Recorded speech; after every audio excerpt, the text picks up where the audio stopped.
அஇஅதிமுக பயணிக்கும் திசையை தீர்மானிக்க காலம் தந்த தலைவன் டிடிவி தினகரன் என கழக செய்தி தொடர்பாளர் திரு நாஞ்சில் சம்பத் தெரிவித்துள்ளார். மேலும் டிடிவி தினகரன் தலைமையில் கழகம் விண்ணுக்கும் மண்ணுக்கும் விஸ்வரூபம் எடுக்கும் என்றும் அவர் உறுதிபட கூறியுள்ளார். முன்னாள் முதலமைச்சர் மதிப்பிற்குரிய ஓ பன்னீர்செல்வம் அவர்கள் மதுரைக்கு செல்லுகிற வழியில் இணைந்து பணியாற்றுவதற்கு தயார், நிபந்தனைகள் எதுவும் இல்லை என்று அவர் அறிவித்தார். அதற்கு பிறகு எங்கள் தரப்பில் ஒரு ரசாயன மாற்றம் ஏற்பட்டது என்பது இயல்பானது, எனக்கு கூட. ஆனால் முன்னாள் முதலமைச்சர் OPS விதித்திருக்கிற நிபந்தனைக்கு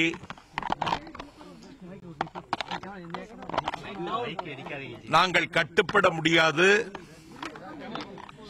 இது சம்பந்தமாக அமைச்சர் அல்ல, யார் சொன்னாலும் கேட்கிற மனநிலையில் கழக தொண்டர்கள் இல்லை.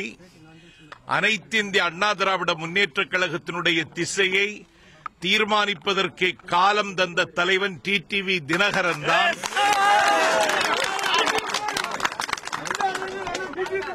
அவருடைய கஞ்சாடைக்கு கட்டுப்பட்டு இந்த கழகத்தை நேற்றை காட்டிலும் வலிவோடும் பொலிவோடும் தினகரன் அவர்கள் நடத்துவார்கள்.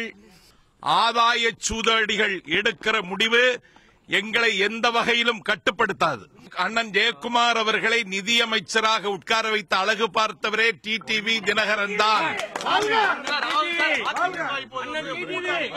இல்ல இல்ல இல்ல இல்ல, அதெல்லாம் ஒண்ணும் கிடையாது. 2 நாள்ல டிடிவி தினகரன் தலைமையில் அனைத்து இந்திய அண்ணா திராவிட முன்னேற்றக் கழகம் விண்ணுக்கும் மண்ணுக்கும் விஸ்வரூபம் எடுக்கும்.